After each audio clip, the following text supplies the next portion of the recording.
할렐루야, 좋은 아침입니다. 오늘은 1월 22일 목요일입니다. 오늘도 말씀 앞에 나오신 여러분들을 주님의 이름으로 축복합니다. 그리고 또 환영합니다. 여러분 보시는 것처럼 저는 여러분들께서 기도해 주셔서 정말 잘 회복하고 이제 눈에 붓기도 다 빠지고 또 통증도 이제 다 없어져서 여러분 이렇게 영상으로 인사드립니다. 다시 한번 감사드립니다. 오늘도 이렇게 여러분들과 말씀 묵상 나눌 수 있어서 너무 감사하고요. 오늘도 이 말씀 묵상의 시간을 통해서 하나님께서 허락하시는 은혜가 분명히 있으리라 확신합니다. 오늘도 말씀 묵상을 통해 허락하시는 은혜와 평강이 여러분들의 삶과 가정 또 여러분들이 계시는 모든 곳에 충만하기를 기도하겠습니다. 오늘 우리에게 주시는 하나님의 말씀은 마태복음 5장 27절부터 37절까지의 말씀입니다. 마태복음 5장 27절부터 37절까지의 말씀 우리 함께 나누도록 하겠습니다. 예수님께서는 이 말씀을 계속 이어가시면서요, 우리에게 행동도 분명히 중요하지만 그보다 그러한 행동이라는 결과를 낳게 한 우리의 마음의 컨디션이 얼마나 중요한가를 계속해서 말씀하고 계십니다. 어제 말씀 기억하시죠? 살인만 해도 실제로 누군가를 우리의 손으로 직접 살해하는 것뿐만 아니라 누군가를 미워하는 마음, 증오하는 마음, 누군가에게 분노하는 마음을 우리가 품고 있는다면 그 역시도 살인이다 라고 예수님께서는 말씀하셨습니다. 오늘 본문에서 보게 되는 음행도 다르지 않습니다. 예수님께서는 직접적으로 다른 여인을 범하는 음행을 행하지 않는다 라고 해도 여인을 음란한 눈으로 바라봐도 그 자체가 이미 간음한 것과 다르지 않다라고 오늘 본문 28절에서 말씀하시죠. 그리고 이렇게 말씀하십니다. 29절과 30절 말씀, 내 오른쪽 눈이 너를 죄 짓게 하거든 그 눈을 뽑아내버려라. 온몸이 지옥에 던져지는 것보다 몸의 한 부분을 잇는 것이 더 낫다. 내 오른손이 너를 죄 짓게 하거든 그 손을 잘라내버리라.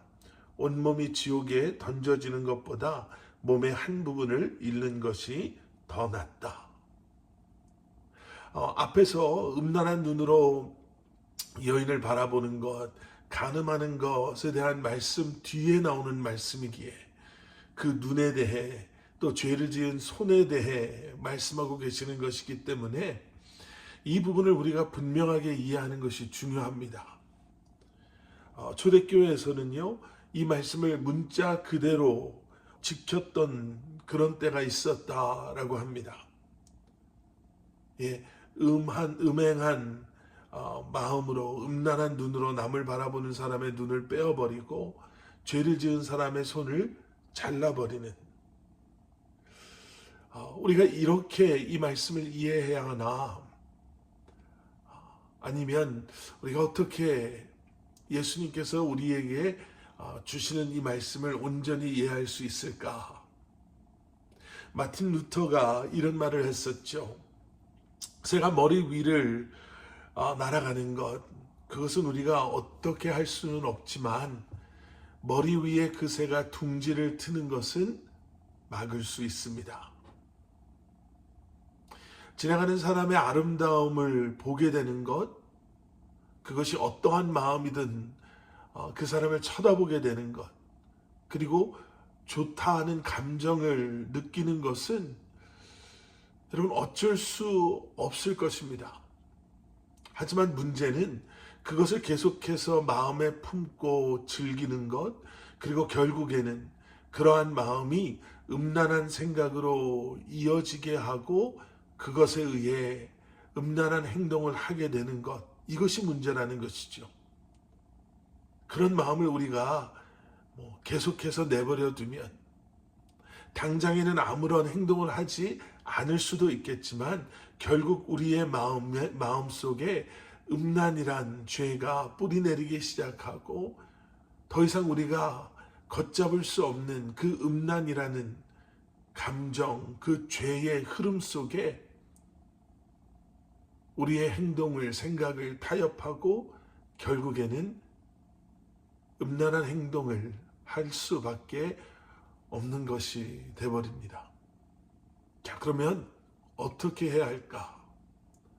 눈을 빼버리고 손을 잘라야 하는 것인가? 아니면 어떻게 우리는 이러한 음란한 마음을 품는 것, 이러한 죄로부터 자유함을 얻을 수 있을까? 여러분 기억해야 하는 것은요, 이미 예수님께서 십자가에서 우리로 하여금 그 죄의 노예가 아닌 자유함을 얻게 하셨다라는 사실을 잊어서는 안 되고 굳게 믿고 확신하고 붙잡고 사셔야 된다는 것입니다. 그리고 우리의 삶에 들어와서는요, 아마 크게 두 가지 정도를 우리가 생각해 볼 수 있을 것 같습니다. 첫째는 유혹으로부터, 그러한 생각을 하게 하고 그러한 마음을 품게 하는 유혹으로부터, 또 그러한 유혹을 일으키는 환경이나 상황으로부터 우리 스스로를 멀리해야 한다라는 것입니다. 우리가 살고 있는 이 시대는 전화만 켜도, 컴퓨터만 켜도, 아니면 심지어는 TV만 켜도 너무나 쉽게 그러한 유혹 속에 있는 우리를 발견할 수 있는 바로 그런 시대에 우리가 살고 있습니다. 그런데 여러분, 그러한 시대에 또 시대적인 변화를 핑계 삼아서요, 서서히 세상의 쾌락과 성적 타락을 합리화해서는 안 된다라는 것이죠. 그 어느 때보다도 적극적으로 피하고 멀리할 수 있어야 합니다. 또 한 가지는 하나님께서 허락하신 참된 기쁨과 참된 즐거움을 여러분 우리가 회복해야 한다라는 것입니다. 그 참된 기쁨과 참된 즐거움은 어디서부터 우리가 어떻게 경험할 수 있나? 하나님과의 관계의 회복을 시작으로, 여러분 우리의 관계, 특별히 성적인 것에 대해서는, 음란함에 대해서는 하나님께서 우리에게 허락하신 이 가정, 부부라는 그러한 관계 속에서 여러분 그 기쁨을, 행복을, 즐거움을 회복할 수 있어야 합니다. 또 우리에게 허락하신 소명과 사명 속에 경험하게 되는 기쁨이 우리 안에 회복되어지고 우리의 삶 가운데 가득할 때, 여러분 우리는 더 이상 가짜 즐거움, 가짜의 쾌락을 쫓아가는 그러한 어리석은 삶을 살지 않을 수 있게 되는 것이죠.